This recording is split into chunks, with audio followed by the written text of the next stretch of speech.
was like 1,000 years ago. I fought my way out of that cave, became Iron Man. Realized I loved you.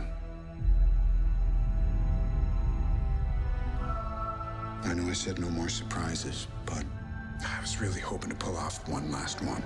Hey, what's going on, everyone? It's I Venom with Outer Days podcast, episode 10. Yes, we do know what episode we're on this week. It's kind of late recording this, but I've been very busy today. I've been helping out myself, and what I mean by that is I've been studying for a certification that I'm trying to get for becoming a project manager. You know, I've been at work at my store and helping out some peeps, well, at least one peep on Reddit emulating a game. You know, gotta help out the boys. What in the world was that, the boys? Anyway, and I was thinking about what to talk about this episode, and I had quite a bit of things, some serious, some not. This is in a way serious, but it's less so like life and death and more so what it means to me, and I know what it means to a lot of people. So let me just get started. I just watched the Avengers Endgame trailer, the first one that came out in December back in 2018, if I remember correctly. Oh no, it was actually the official trailer that came out in March 2019. I'm pretty sure that was the first trailer. There's like they released it very close to release date. And for everyone in the know, you guys know that this was it. This was the biggest fucking movie to have ever come out in moviedom. Like this was it. And listen, I'm a guy that enjoys all kinds of movies except musicals. I only like musicals to like a certain extent. I don't like them very much. You know, I give exceptions, and I think mostly everyone can attest that they give Disney films an exception when it comes to being musicals. Because let's face it, they pretty much are. Lion King is a musical. Like, it is what it is. Regardless, I have come to enjoy so many movies in my lifetime so far. I mean, I'm not that old. I'm not really old. I'm pretty young, but I've watched a lot of movies, a lot of great fucking movies, especially quintessential films, Godfather, Citizen Kane. You know, those are like the two typical movies that people will say that you have to watch. You know, Clint Eastwood's Man with No Name trilogy, or rather Sergio Leone's, the director's trilogy, Once Upon a Time in America, Goodfellas, Casino, you know, Revenant, Pulp Fiction, so many films out there. So many films, and there's so many films that are just like you have to watch them if you're going to watch movies. Or at least trying to figure out what movies to watch. But when it comes to an experience, there was nothing like this. I mean, just the build up alone to this film was an experience. It was insane.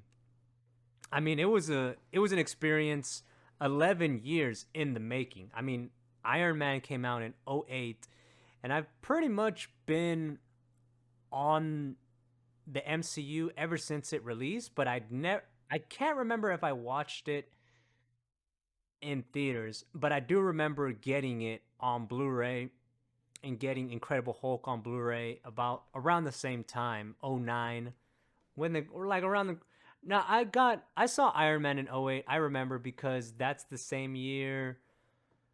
Um is that the same year Spider-Man 3 came out, or was that 2007? Let me look it up real quick. Spider-Man 3 came out in '07. So it wasn't '07, it was '08. But I did see Iron Man around the time that it dropped. And I mean, it's a great freaking movie. I mean, everyone that's watched it, at least any sensible person that's watched it, can tell you that it's a very good movie. I mean, almost every Marvel movies can range from average to good, you know, generally speaking. You know, some of them are better than others, some are not. regardless, it doesn't really matter considering that something like this has never been done in moviedom. I mean, cinematic universes have happened before, but it's never been so interconnected the way the comic books are and the way Marvel has done with their films and now their TV properties and all that jazz. So just from there, since you were watching, and then the more people got attuned to what was happening, the phases, phase 1, 2, 3, and the more you were on the internet, constantly getting information about it, cons, interviews and such. I mean, standard stuff with, movies or projects, whether comics, games or whatever. But this was also something that was part of that and how we got that type of information and hype. And if there's one thing the MCU can be, is hype. Even with, the movies that weren't very good. I can say that the longer it went, the better they generally got. That's how I feel anyway. Some of them are just not bad movies whatsoever. I mean, the worst movies in the cinematic universe of Marvel are like, let's say, Thor. I haven't seen Eternals. I've heard that one is probably the worst one, but I haven't seen it. I can't say. I haven't even started the Disney Plus shows, but I digress. Just once we got the phase 3 information about what was going to happen, and then when they unveiled Infinity War Part 1 and 2, it's like, oh my God, they're really going to go hard with these final 2 movies, and then eventually, of course, they changed the names, Infinity War and Endgame. And then once Infinity War dropped, because it was fine, we were finally at the finish line, boys, at least the first part. It was such a fantastic fucking movie. Regardless of what you may say about both of their qualities, Infinity War and Endgame, they are quintessential films in cinema. It doesn't matter what you think, they are. They are. And this goes for all those, film heads that want to be so freaking elitist and snobbish, saying that superhero movies, or I don't even consider that a fucking genre, honestly. They just happen to have, I mean, I guess it is a genre. I mean, genres aren't stagnant. You can create new genres or subgenres. So I guess they're superhero slash action, adventure, all that stuff. I mean, they fall into all those categories, not just superhero. But this goes for all those snobs that say that they're not cinema. I mean, they are. And this has been like a sentiment that's even been perpetuated because of big time film guys like Scorsese and such. I'm a part of this cinephile group on Facebook, and Jesus, man, like every single day. I'm not even going to get into that. But anyway, they are cinema. Even bad movies are cinema. Now, are they good or not? I mean, that's a completely different thing, Cinema is not a term that you use to just give a great piece of art. You can do that. Like, you ever watch such a good fucking movie? At least, like, my people attuned to film and be like, yo, man, now that's cinema right there. See, sometimes that happens. I don't really particularly use that word like that. I just don't. I don't know why, but I feel like such a fucking dickhead if I use like that word like that. But people do, and you got to bring them down to reality. Superhero films are cinema. Whether they're good or bad, it's a different discussion, And people want to act like they're always the same fucking thing. Yeah, like you've never seen the same fucking romantic comedy, dramedy, and fucking action movie. It's the same shit over and over again. Like, because you've never seen movies that just repeat themselves. Like, get the fuck out of here, man. Seriously. And the thing is, and that's the thing about Infinity War, though, especially that makes people think that it's, better than Endgame. I don't think that Infinity War is better than Endgame, but they're both such great films. I think it's clearly Endgame is the superior film. Regardless, Infinity War ends with the good guys losing, but everyone knew that they were going to fucking win. It's just like, how are they going to win, right? But just Infinity War did such a good job of breaking our heroes down and making it feel like all hope was lost. But it still had a form of finality to it because of the way it ended with Thanos, looking out to the sunset. Like there was a sense of peace in it if you were looking at it from the perspective of him, because he's pretty much the main character slash protagonist of that film. If you want to argue about who the main characters were, it pretty much is a Thanos movie. It's his journey to the goal that he wants to achieve.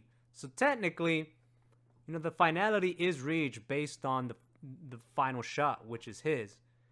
And then in Endgame is more so about his goal being realized and how all the other characters react to it, and then they become pretty much the protagonists. There's a bunch of main protagonists, though the main three were, of course, the trio: Iron Man, Cap, and Thor. But let me just not get into that. Let me get more into the funny experience. I mean, just when we finally got to that, after going through arguably three Avengers films, Cap, Civil War, lol, and all the character development, characterization, and drama that happens in all the films, specifically like Captain America 3, some parts of Avengers, Age of Ultron, Black Panther, even the funny antics in Ant-Man, Thor Ragnarok, and that ending, like everything just finally leading up to this two-parter. Finally here, and it's insane. I mean, you have fucking Spider-Man with the Avengers fighting together, trying to take down Thanos, going into space to the moon of Titan, like the Titan moon.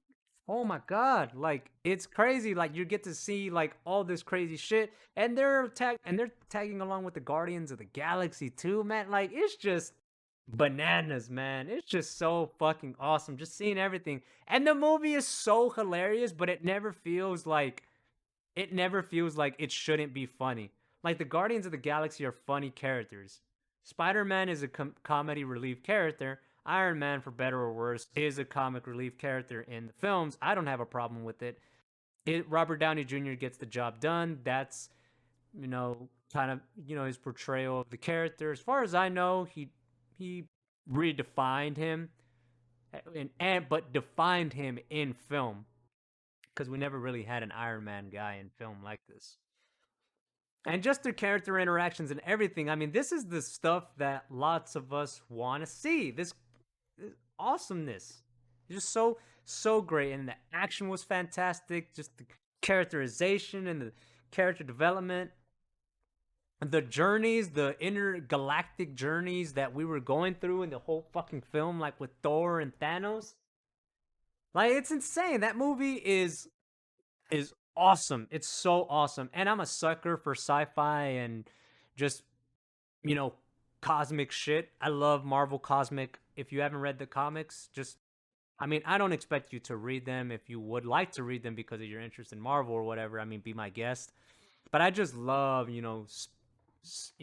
space type of stories, space opera, and space fantasy or whatever. I mean, like Star Wars is more space, science fantasy than science fiction.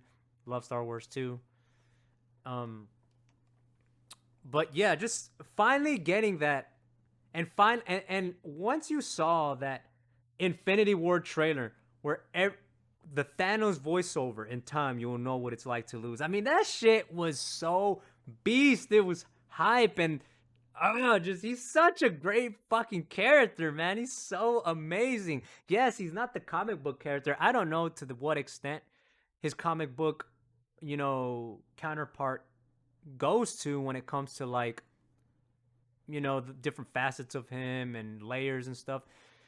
But of course, everyone knows that Thanos loves, he loves to kill, cause destruction, and everything. But the original, Infinity Gauntlet trailer story that the film is pretty much based on, though it takes the name of the story that is a sequel to the Infinity Gauntlet, it's about Thanos doing, what he does in the films, except he's trying to impress death and get And he's trying to court death in the comics. Literally, I'm not even joking.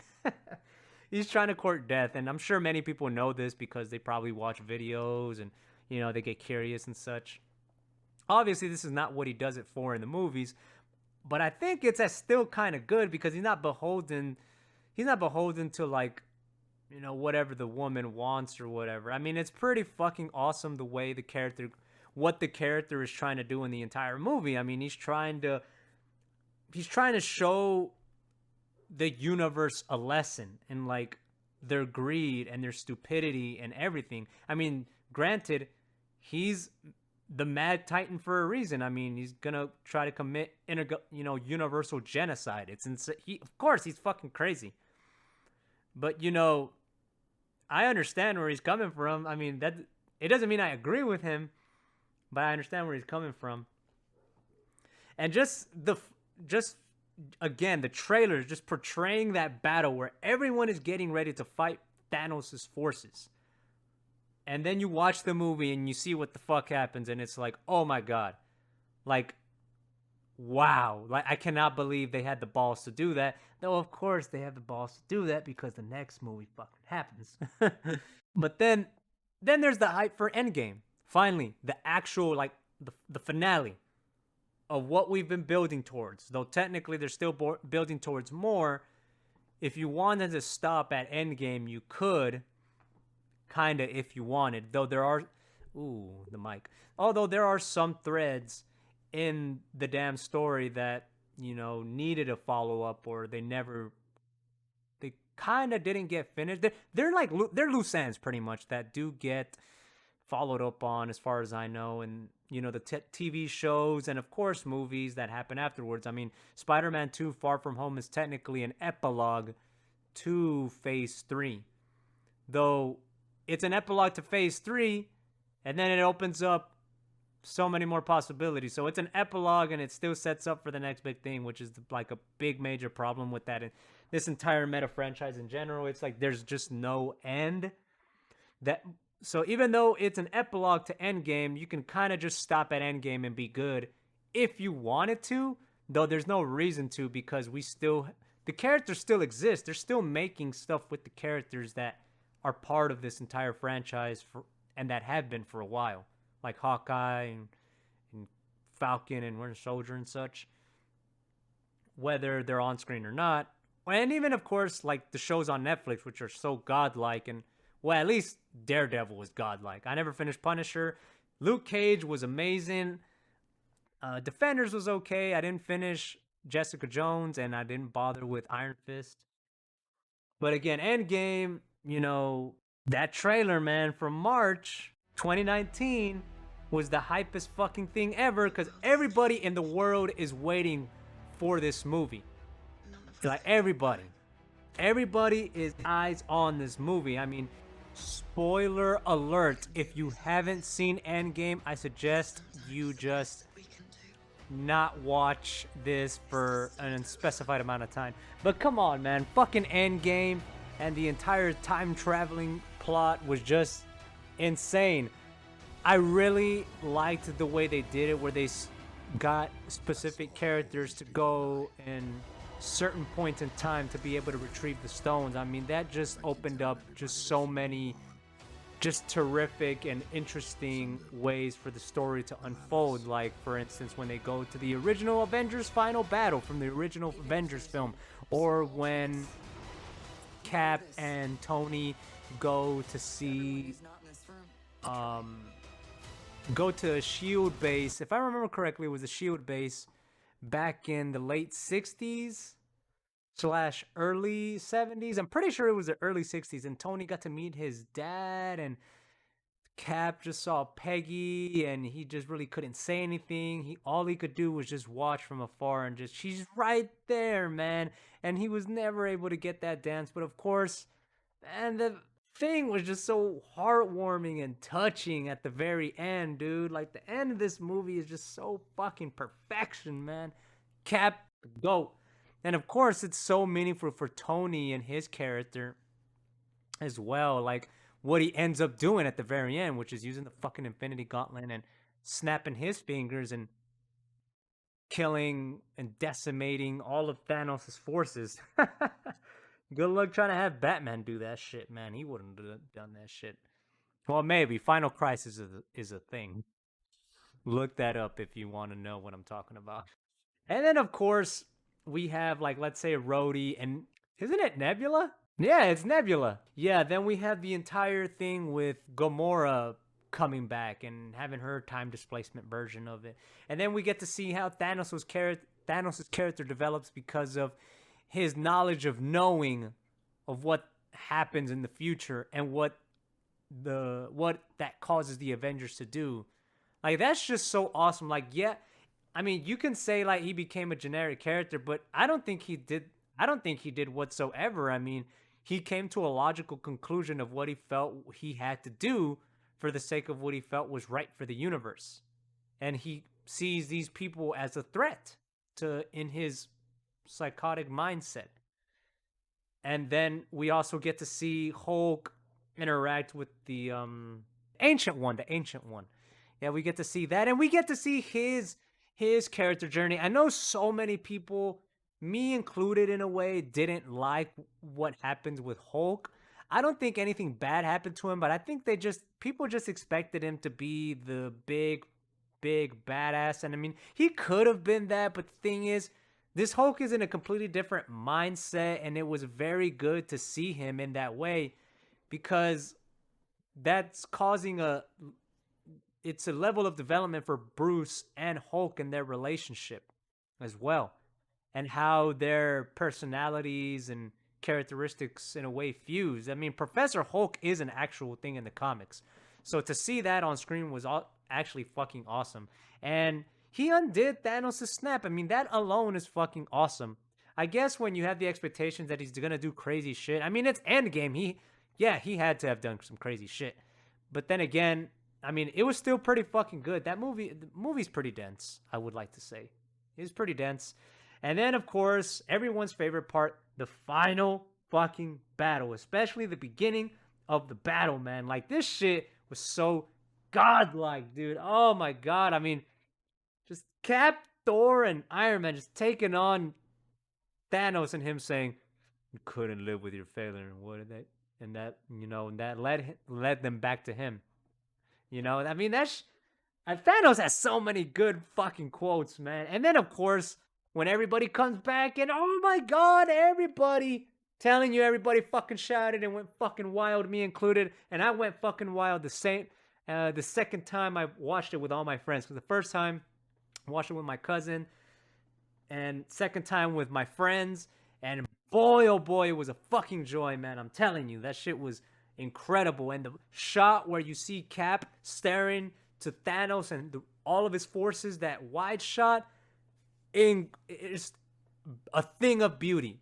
You can just feel like, oh my god, like how, like Cap alone, Cap is the GOAT. He doesn't matter. It doesn't matter to him. He's still gonna stand up to these motherfuckers. That's why Cap, the beast, the boss.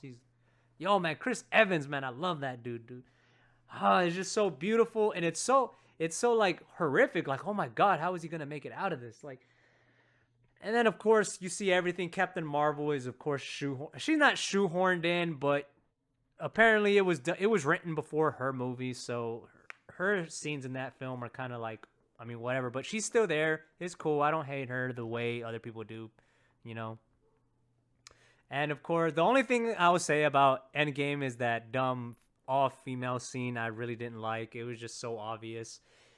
I mean, who honestly like said woo to that? I mean, it was kind of cool, but it's like, oh, come on, stop it. Stop. But dude, I mean, that final battle that's what like solidified that movie as the movie you just had to have been there to have and seen in movie theaters, man. So beautiful. This is this is what movies and of course other forms of media and entertainment are about, man. About just being able to bring us together and being able to just see the magic that these storytellers and filmmakers and people behind the camera and everything Even to an extent, the people that have all the money, because yes, without money, these projects can't happen. Just the stuff that these people are bringing us, just we can all come together collectively and just be able to enjoy this and root together, cry together, and just connect with the characters together and just be part of this just be part of this larger than life experience that makes life worthwhile. Because I mean, I've have had experiences similar to this. No Way Home, No Way Home just came out. Oh my god, that is end game levels of hype and connection and rooting and connectivity with the people around you watching the film. I mean, if you haven't gone to see No Way Home, go watch that movie. It's so beautiful. It's tragic. It's incredible fucking movie. Oh my god, and it makes me so mad when I see fucking snobs saying that the shit is sucks or it's just nostalgia bait. It's like, come, did you even watch the same fucking movie I did? Like like I swear, man, it's just so dumb. It's just so dumb. That movie's beautiful. It's amazing. I oh man, I cried in that movie too. I mean I cried in Endgame too. In a certain part, but it was more hype and I mean the movie was sad to me and one particular instance did make me cry, but I was just so moved by just everything that was happening. Like you see all these actors, all these characters together, just the lengths that these characters are going towards in order to achieve this goal. You know, that's the nice parallel between the first one and the second one. Because in the first one, Thanos is trying to achieve this goal and everyone's trying to stop him. In the second movie, it's more so what everyone, all the goal that everyone is trying to achieve, which is, you know, you guys know. And then, of course, Thanos is trying to stop them. I mean, it goes back, either way because he's the villain or whatever. So you kind of, you know, you need to stop him. He's fucking crazy. And it's it, it's so nice that even in the movie, like the way the characters come together and the terms, not the terms, but the things that they had to come to terms with in regards of what's happened to them, the people around them, and the people that even they don't know, and on a universal scale too. It's like the scope of the story is so massive, it's insane. But then, of course, you know what? I'm not gonna get into that other discussion. Whatever. But it's so nice that everyone watching this film around the world was like just the collective experience we had goes alongside the collective experience that these characters underwent in order to do what they needed to do in order to keep moving forward and to do the right thing. I mean that's what it means to be human, to be able to do the things that we need to do for all of us, for everyone, not just ourselves, but for everyone. And that's of course that's what superheroes are. I mean, they do what we can't, or you know they're superheroes, superhuman, not just literally, but emotionally or mentally or whatever. They do the things that some of us just can't do. And obviously in real life nobody can do those things because we don't have that kind of stuff. But whatever. I'm not trying to go through the entire thing that happens in the movies, but Scott, and then everyone decides to, collect the stones and put the world back to the way it was. Thanos catches whiff, and pretty much the plot. As simple as I'm trying to make it for people that have maybe stumbled upon this and haven't watched it. you know, people just they can't help themselves sometimes. You know what I'm saying? I know I've been a victim to that as well. But damn, man, like you can't You can't experience what everyone else experienced in that theater if you weren't there. I mean, the only way, like, even if they re-released it in theaters, it would not be the same. It's just not. This isn't a cinematic experience that can only ever be replicated so many times. And it's a testament to Marvel's talent because they were able to do it again with Spider-Man No Way Home that just dropped last month. And this was what, 2 years after Infinity War? And it helps that I mean, not to mention the whole pandemic and COVID thing that's happening, globally. Everyone's so pent up, emotionally and physically. And then comes along this movie, this beautiful movie, and does what it does, and it's able to help us reconnect with ourselves and with each other. Like an experience, I'm sorry, but there hasn't really been a movie since Endgame that's been able to get everyone on board the same way, you know, until No Way Home released. But again, this isn't about No Way Home. This is about Endgame, and it's the definitive and quintessential cinematic experience of our lifetimes. There's not another experience like it. Not even fucking Avatar. No, I don't give a fuck. Anybody that went to go watch that movie was just watching it for the fucking 3D. I don't care what you say. Even if you liked it, you know why you were there. You were there for the 3D effects. You weren't there for the story. You weren't there for James Cameron unless you were fucking older than 16 or 21 years old. And even then, you know damn well that the main thing you went to go watch that movie for was 3D. And oh my god, was it annoying when they re-released Avatar to reclaim the throne. And honestly, it doesn't really matter because it's just a Disney property now, so it's just Disney jerking its own dick. Look what I can do. As far as I'm concerned, it's fucking Endgame. Endgame is the fucking winner.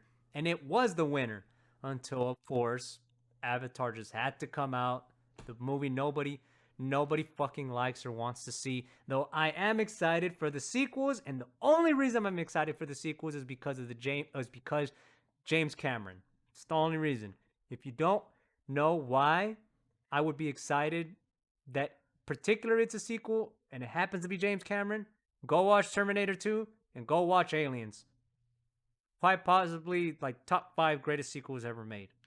Like it's incredible fucking movies. Maybe I'm sure I'll make an episode about those, I mean, later.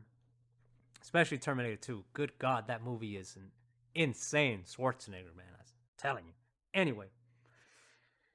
Yeah, Endgame, like, you can't...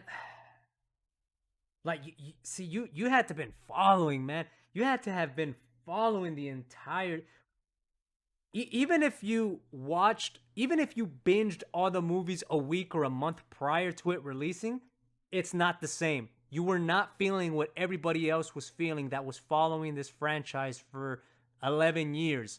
11 years of our lifetime, of our experiences, of us watching and enjoying these films, some more than others. But that entire build-up leading to this final moment, quote-unquote final. Finally on the movie screen. It's similar to the way Logan was. Logan was the final movie for Hugh Jackman playing Wolverine. Final.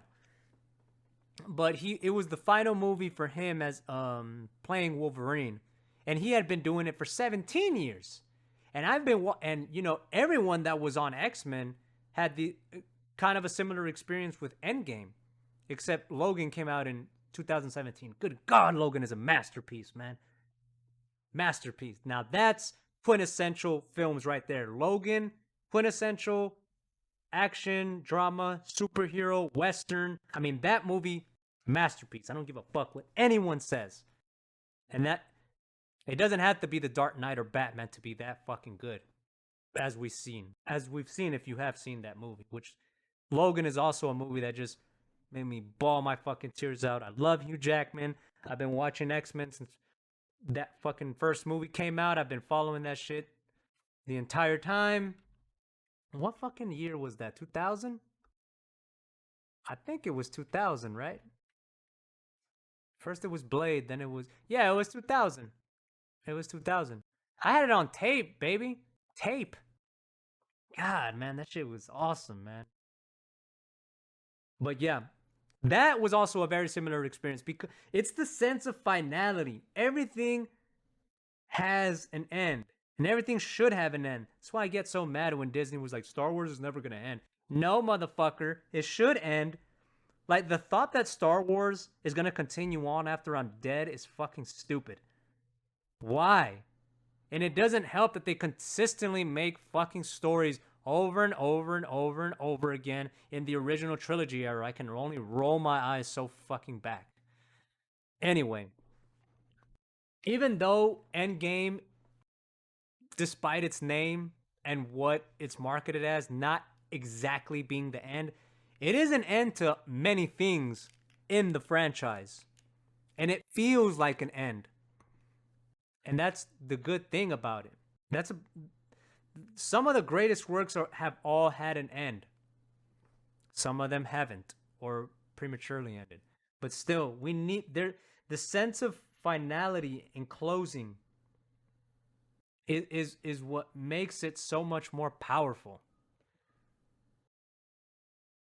And that's also something that can really influence us and make us feel a certain kind of way, because humans have finality too. We're not going to live forever as much as they want to make you believe or want to extend your life. I mean, some people say, I mean, I don't want to live for that fucking long. I'd probably be miserable. Like, imagine somebody like Betty White just died, rest in peace, 99 years old. Not everybody at 99 is in the same physical state as another person. You can be completely different. Not many people want to live that long. Or like, they actually think about it and they're like, why would I want to be that old, you know? And then, but then death comes and then, you know, they're singing a different tune. Well, depending on the person, it differs. It varies on the person. But I mean, end speaks so much to us as people because we know that we have an end too.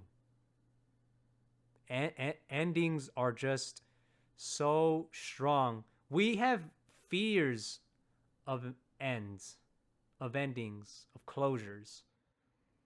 That's why we're just consistently trying to do everything in our power not to die off. I mean, why would we want to die off? See, that's what I'm saying. Look at what I just said. You know? I mean, obviously, I don't want to die, but I know that eventually it's going to happen. God, this turned into a fucking morbid podcast.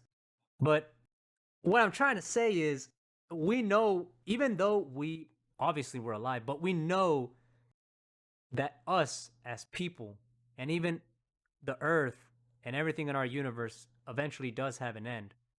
The time varies, obviously. Generally speaking, people will have like, what, now with medical advancements, maybe 80 years on average? It's definitely more than 70 now, you know? 80 years on average, maybe, or something? Maybe. I mean, I don't have my numbers right. But we know that it's there and it speaks to us. It's such a moving force. And to be able to be part of this entire story that, you know, ends on such a great note, just the way it was done, the way Endgame was done, how much things were closed off and everything, and for the amount of time we spent, similar to like real life things that we may go through. Maybe a job, a family member, relationship, even something just that's not a physical person, like maybe a piece of hardware. Like, remember when your PS2 stopped working? I'm just rambling now. Anyway, you had to have been there throughout the entire time. Even halfway in, maybe you could have felt it.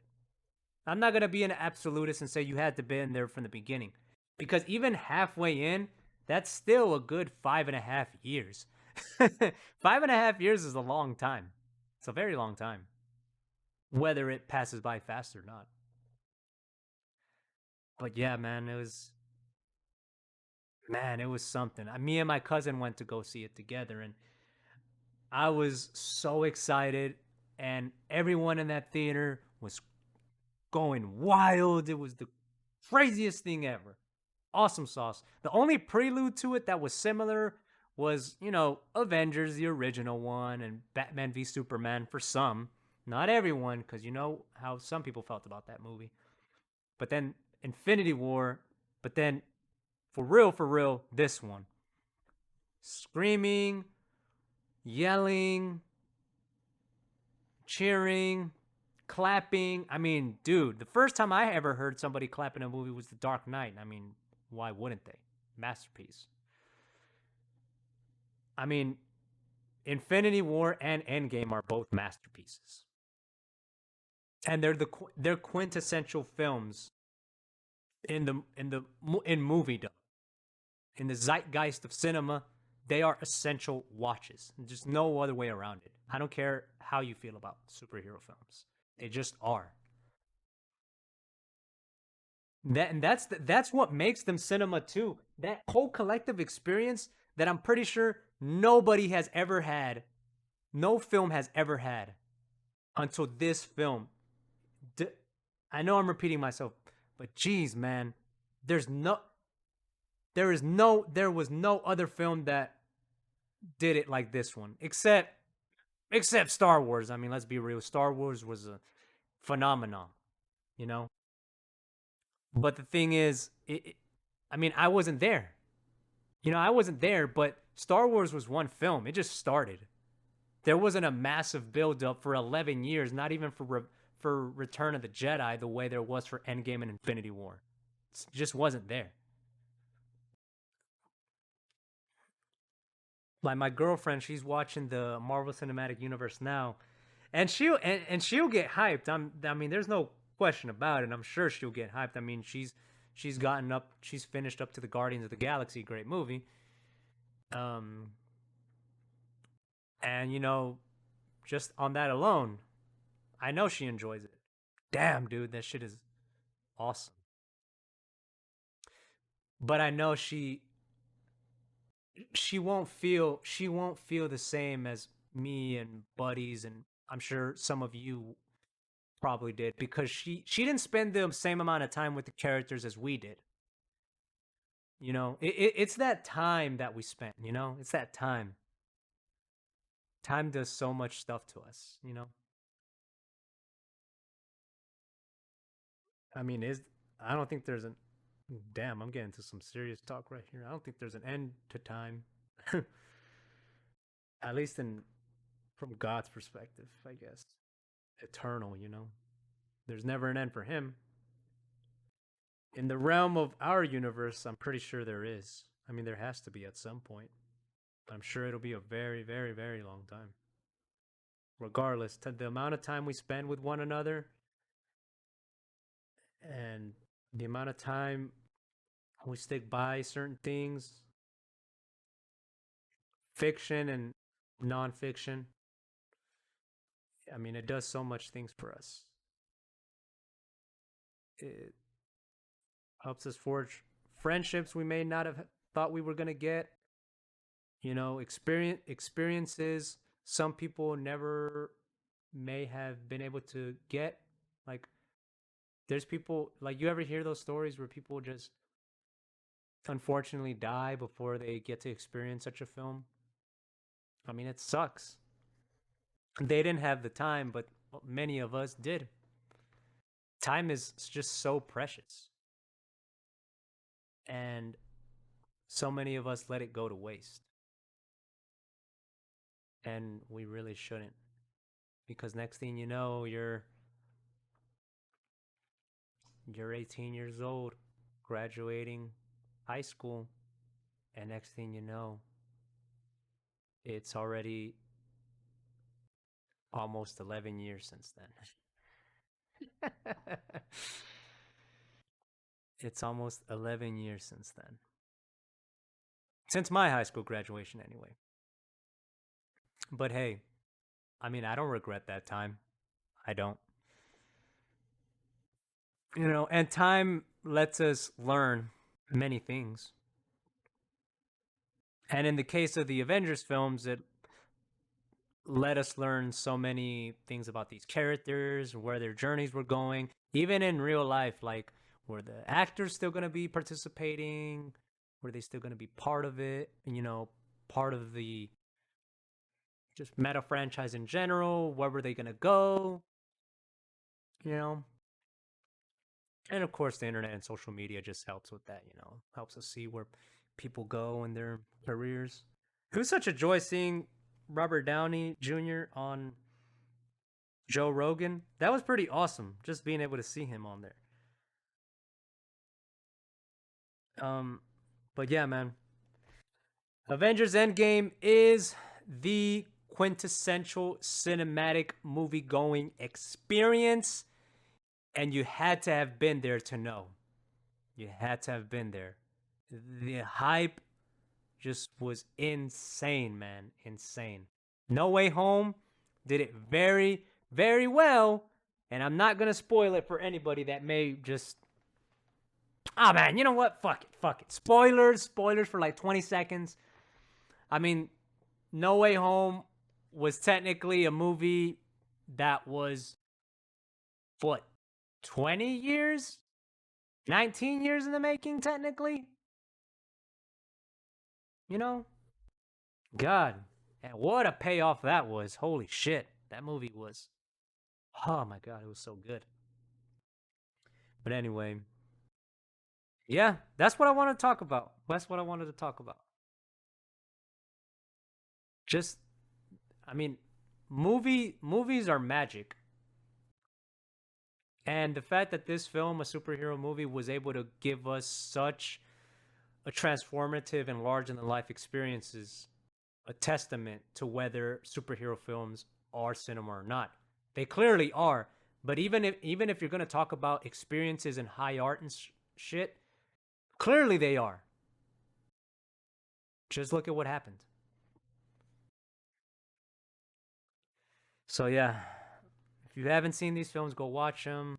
They're awesome. God, man. The only thing they have to do now is, I mean, DC is fucked. I don't really care anymore. Not even Flashpoint can do that for me. I'm only watching that shit for Ben. Which is sad that he's not going to be Batman anymore. But whatever, man. Whatever. The only thing they need to do now is something like Secret Wars, comic book peeps, and who maybe watch movies about comics. I mean, videos about comics. No, man, Secret Wars. That's the only thing they could do it. But the only way they're going to be able to pull off such a feat, bigger than Endgame, and top it as the cinematic movie-going experience, is if older actors come back. Just somehow come back. They're going to have to do it sooner than later. But I'm pretty sure they're going to do it at some point. I hope they do it by the time before I'm 40, whatever. Well, who knows? Who knows? I have no idea if they'll end the MCU. In a way. But yeah, Endgame, man. Amazing. Awesome sauce. Infinity War 2. Both awesome. So yeah, this has been iVenom with the Outer Days podcast, episode 10, and I'll catch you guys on the next one. Peace. Even if there's a small chance, we owe this to everyone who's not in this room to try. We will. Whatever it takes. Whatever it takes. Whatever it takes.